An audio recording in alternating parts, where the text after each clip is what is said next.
All right, Shalom. I want to give all praises to Yahweh, Bahashem, Yahweh Shai, Bahashem, Ha, Racha, Chodash, Mama. Double honors to the elder apostles and their elders of GMS. Double honors to my elder of this camp as well, Harawan Ban Yasharala. Salutations to the sincere Akim, pushing his truth and sincerity around the four corners of this earth. I'm the Harab Ban Yasharala, coming out of the Lions Den camp of Yasharala here in Jacksonville, Florida. And not today. It'll be an impromptu. It was something I seen on Facebook, and it was a RT News, and this is post that says "Stupid Singapore News," and it's got like, I think, 12 different various scriptures, and quite a few of them, you know, they're trying to try and line up with what's really going on in this, saying the times we're living in now. But when you read and you go to the scriptures, is talking whoever put these scriptures up here, they using them out of context. We're gonna start off. It says Amos chapter 8, verse 8. It's trying to say that it is talking about earthquakes in diverse places, but when you read Amos chapter 8 and you start from verse 1 and you go all the way down to 8, by the time you get to 8, it specifies and it speaks about and it shows about our people being wicked, and the Lord judging them for that and cutting off the things that that our people uh live by, such as what? Such as bread, working in the field, wheat, and different things like that. You know, usury or selling goods and things of the sort, you know. And this is what it is talking about. And in verse 8, it says, "Shall not the land tremble for this?" Basically, the Lord was saying, "Shall not the land or the people of Israel tremble for this?" Meaning, shall not bad things or a hard time come upon this place? It says, "And every one," but let's read it again. It says, this is Amos chapter 8, verse 8. It says, "Shall not the land tremble for this, and every one mourn that dwelleth therein? And it shall rise up wholly as a flood, and it shall be cast out and drowned as by the flood of Egypt." So the Lord was saying, shall not these things that I've said that's going to come upon this place? Because if you go back to verse 2, and I'm gonna just start at verse 1, just so you'll be able to understand. This is Amos chapter 1, Salakia chapter 8, verse 1. It says, "Thus said the Lord Yahweh power, showed unto me, and behold, a basket of summer fruit." Now Israel was being likened unto a basket of summer fruit. Verse 2, "And he said, Amos, what seest thou? And I said, A basket of summer fruit. Then said the Lord Yahweh unto me, The end is come upon my people. I will not again pass by them anymore." Says, "Then shall the end that's coming upon my people." I mean, that was a judgment. That's not speaking of a complete full end or utter destruction of Israel. It just means that the Lord was sick of what? The wickedness. What I'm saying? The wickedness that our people were doing before his eyes. So he says, "I'm not going to pass by them again no more." I mean, I'm not going to keep tolerating this. I'm going to let this judgment come upon them because of their wicked doings. Now let's go back to verse 8 just so you can get an understanding. You know, it says, "Shall not the land tremble?" Yet again, shall not the land tremble for this? Meaning, shall not the land tremble or our people tremble for the wickedness that they were committing in the eyes of Yahweh Bashim Yahushua? "And every one mourn that dwelleth therein, and it shall rise up wholly as a flood, and it shall be cast out and drowned as by the flood of Egypt." So there you go. It's talking about a judgment. It's not, saying in this post that I seen on Facebook, I screenshotted it because I couldn't pull it up, magically.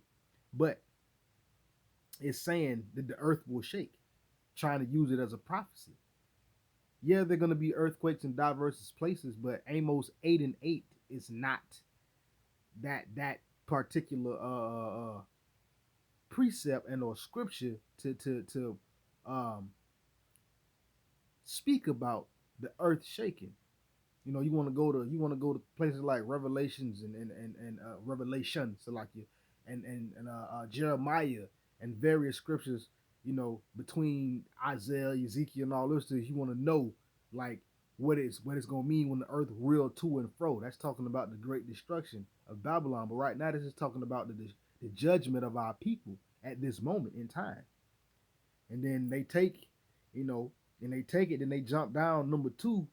Then they go from Amos, and they go to Amos 11 and 12, and they try to say that you will not be able to attend religious services in the harlot houses, in the temple. But when you read those scriptures, you know, especially Amos 11 and 12, Amos chapter 8, verse 11 and 12, it's talking about the prophecy of the famine of the word. As a matter of fact, let's read it.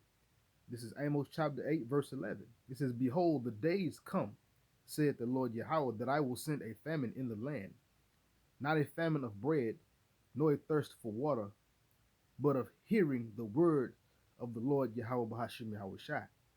And that prophecy has not taken place yet. And in this post right here, they're trying to line that prophecy up with people not being able to attend so-called church.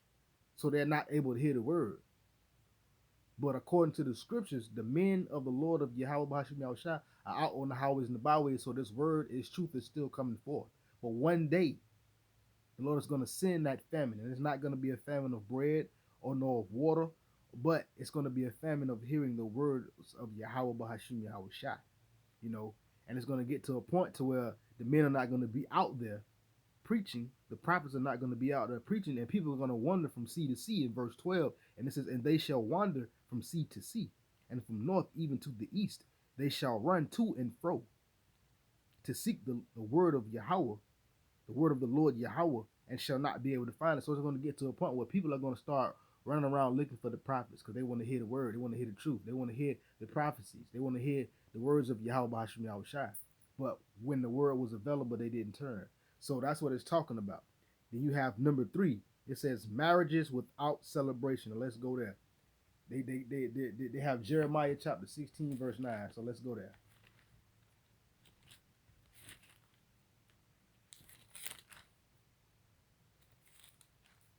This is Jeremiah chapter 16 verse 9.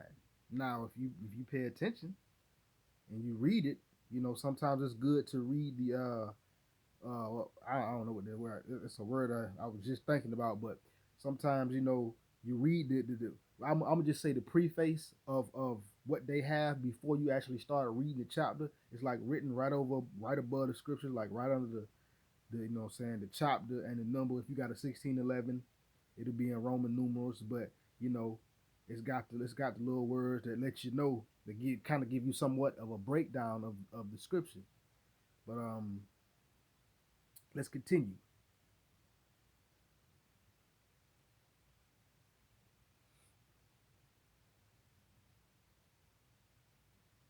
But let's go. They're trying to use marriages without celebrations. They're using Jeremiah chapter 16, verse 9. But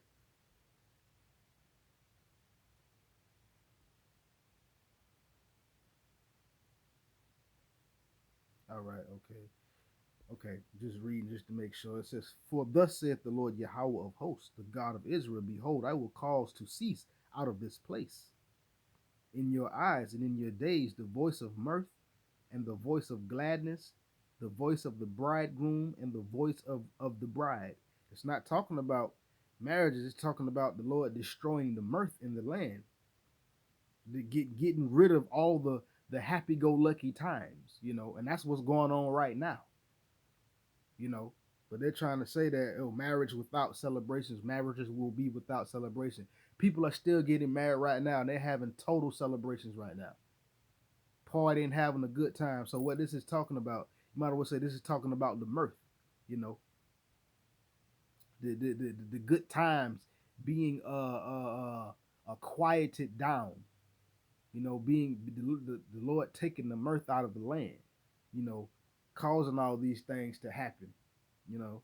But it's saying here that, well, it'll be without, people are going to be married and they ain't going to really be a celebration of marriage. That's crazy because it says, as in the days of Noah, they're gonna be eating, giving in marriage, and having babies and doing all kind of stuff. They still gonna have that mirth mindset. But the reality of the situation, the truth is that the Lord is taking these things out of the earth. He's taking these things from this place, Babylon. You know, it's being taken away, and then they further, they then number 4, they jump back up to verse 4 in Jeremiah chapter 16. But again, it's talking about what? It's talking about the children of Israel being judged. The judgment that are coming, that came and it's gonna come again. This is verse 4 because it's jumping around, so I'm gonna jump back up to verse 4. It says, "They shall die of grievous deaths. They shall not be lamented, neither shall they be buried, but they shall be as dung upon the face of the earth, and they shall be consumed by the sword and by famine, and their carcasses shall be meat for the fowls of heaven and for the beasts of the earth." Again, what is that talking about? That's talking about our people being judged. It's talking about, we'll say that's talking about this place being judged, because that's exactly what's going to happen. Our people are going to die grievous deaths, and it's not going to be anybody to lament for them because there's going to be so much chaos and craziness going on. They're not going to, ain't going to be nobody to bury these dead bodies when they die. They're going to be like the dung on the ground on the face of the earth. They're going to be consumed by the sword. This is talking about judgment. But they say they're saying people will die of deadly disease, which is true.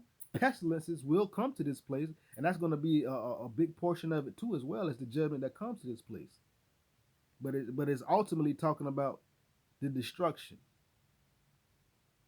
How it's just going to be dead bodies everywhere, and yes, that's going to cause various diseases and pestilences. So yeah, it's talking about judgment. You know, and they're saying how they ain't gonna be able to mourn the dead because people gonna be so out of their mind and frantic. They're gonna have it's just not gonna be I would say no room, for lack of a better term, and or time to mourn the dead, because people, family members gonna be dying and all that kind of stuff.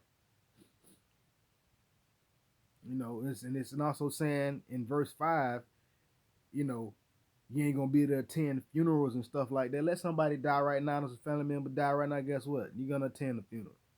But verse 5, it says, "For thus saith the Lord Yahweh, enter not into the house of mourning, neither go to lament, nor bemoan them, for I have taken away my peace from this people, saith the Lord Yahweh, even loving kindness and mercies." Again, it's talking about the children of Israel, meaning that at that time, that's what was happening. That's what was going on.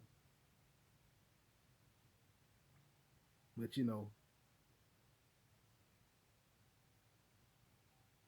this is just something I was coming across, because I had asked the Most High for a little lesson real quick, and He gave me one.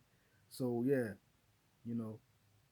And then it also saying in verse 8, no, it's not going to be, again they're using verse 8. Well, it's like they're using number 8, and then they jump to Isaiah chapter 26. So let's go to Isaiah.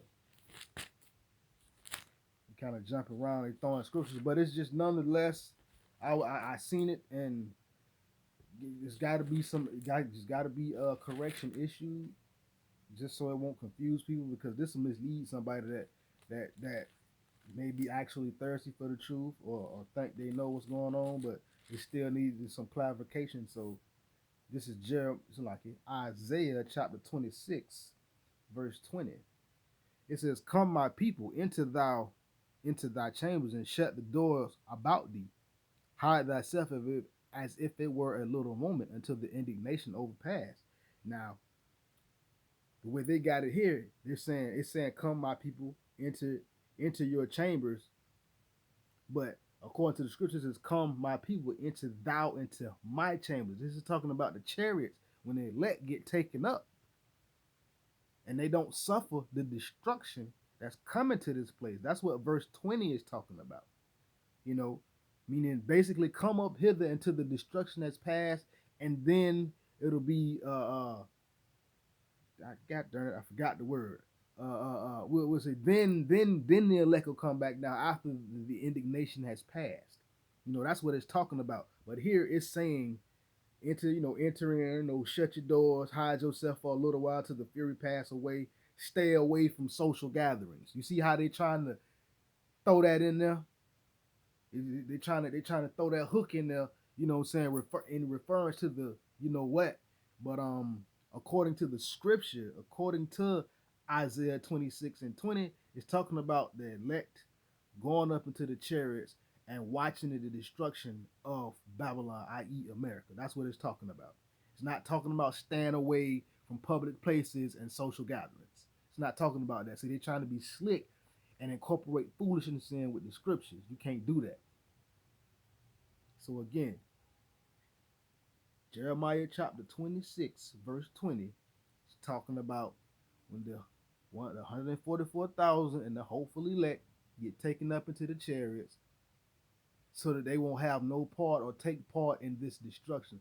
So verse 20 of Isaiah 26 is talking about salvation for the 144,000 and the 1/3 men, women, and children that believe. It's not telling you to stay away from social gatherings, but they have that on here. You know what I'm saying?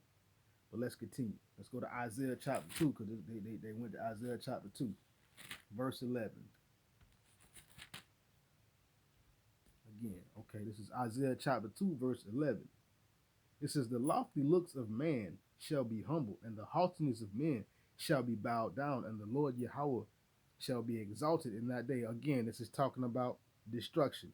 But the way they have it, this is what they have it. It says, the pride of man shall be humbled, and the lofty shall be humbled. And it says Isaiah chapter 2, verse 11, and it says business closures with a question mark.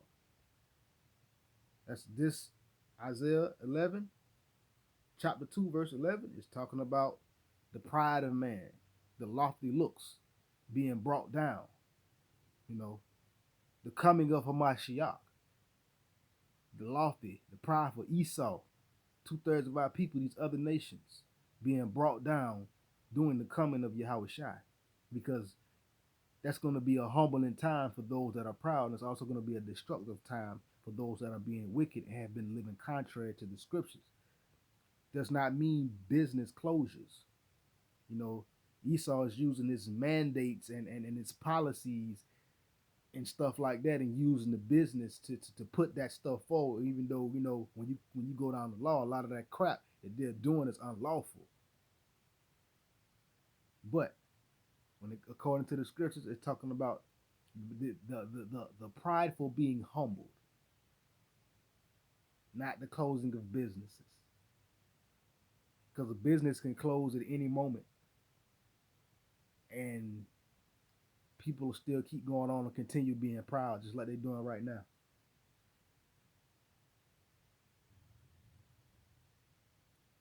Let's go to, on here it's got Exodus chapter 30. Let's start at verse 18.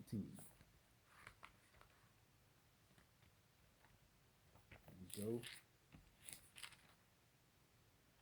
Chapter 30, verse 18 to 21. Let's see.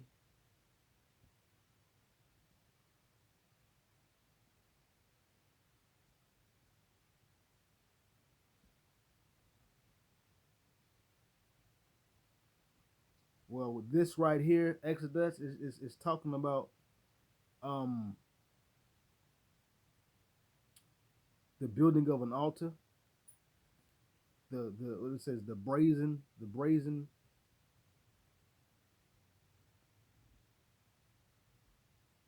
Let me see. Let's see. You say 18. Let me see this.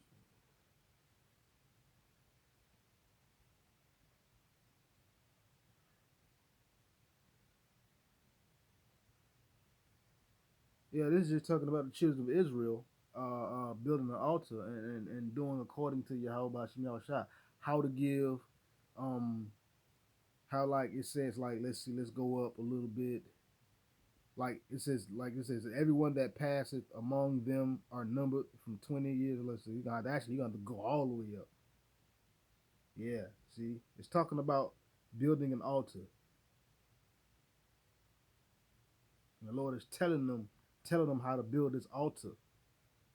You know, it's like to out an altar out of kittim wood or shittim wood, and the Lord has given the cubits of thereof, the length and the breadth, meaning the length, the height, and the width of how the altar is supposed to be built, and you're supposed to offer incense unto on it, to Him, and He's telling them that that it shall be overlaid with gold, pure gold, the top and the sides and the roundabout, the horns thereof, and thou shalt make it. Yeah, it's just talking about building an altar, but here it's telling you with here it's saying keep distance if you have symptoms, cover your mouth and avoid contact.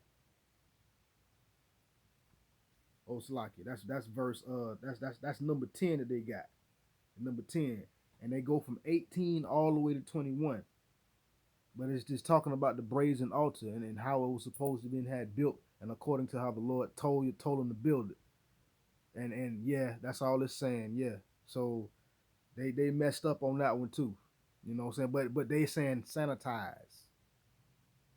They saying use a mask. So they using the scriptures to try to push their wicked agenda.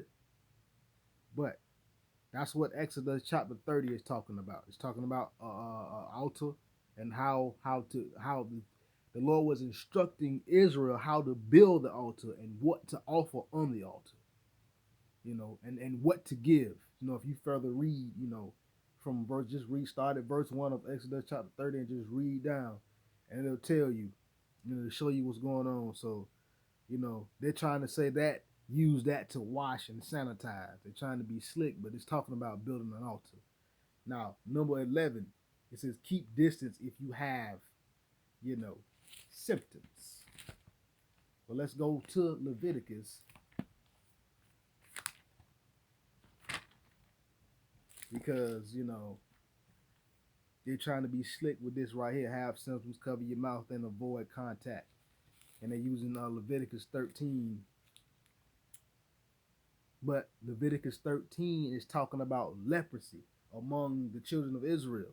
And then again, it's an instruction on how to deal with it. Let's get it. So they got Leviticus 13. I'm going to start at verse 4. You know what? I'm going to start up at the top and read all the way, and I'm going to read. It says, and the Lord Yahweh spake unto Moses and Aaron, saying, when a man shall have in the skin of his flesh a rising scab or bright spot, and it shall be in the skin of his flesh like the plague of leprosy, he shall be brought unto Aaron the priest, or unto one of his sons the priests. So it's talking about what? It's talking about purification. It's talking about leprosy. So like you're not, but it's talking about the discerning of leprosy in particular. You're either going to be brought to the priest, you're either going to be brought to Aaron or one of his sons. Verse 3, and the priest shall look on the plague in the skin of the flesh. And when the hair in the plague is turned white, and the plague in sight be deeper than the skin of the flesh, it is a plague of leprosy. So there you go. It was saying the skin or the plague of the skin of the flesh and the hair, or when the hair is turned white, and the plague in sight be deeper than the skin of his flesh, or the person that has this, it is a plague of leprosy. Then the priest and the priest shall look on him and pronounce him unclean. So when that happens, the priest are like, okay, yeah, okay, this man or this woman or this child is unclean. Verse 4. It says, if the bright spot be white in the skin of his flesh, and in the sight be not deeper than the skin, and the hair thereof be not turned white, then the priest shall shut him up that hath the plague 7 days. So again, it's letting you know how to deal with leprosy. If the bright spot be white in the skin of the person's flesh, and in sight be not deeper than the skin, and the hair thereof be not turned white, the priest shall shut that person up that hath the plague 7 days. What they saying here on number 11, they telling you to cover your face and avoid contact, distancing yourself from people. But it's talking about leprosy in the scriptures. Verse 5, and the priest shall look on him the 7th day, and behold, if the plague in his sight, Salakia, be at a stay, and the plague spread not in the skin, when the priest shall shut him up 7 days more.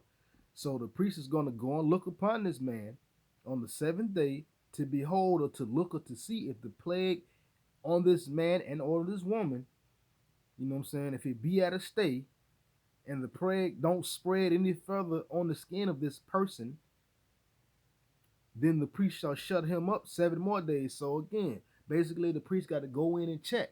And if it ain't spread any further and it hasn't gone anywhere, the priest is going to what? Shut that person off and or keep that person at a distance 7 more days.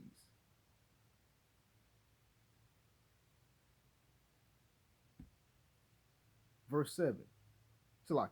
Verse 6. And if the priest, it says, and the priest shall look upon him again the 7th day, and behold, if the plague be somewhat dark, and the plague spread not in the skin, the priest shall pronounce him clean. So basically, whatever that is, that plague, if it did not spread upon the person and their skin color returns, that person will be pronounced clean by the priest.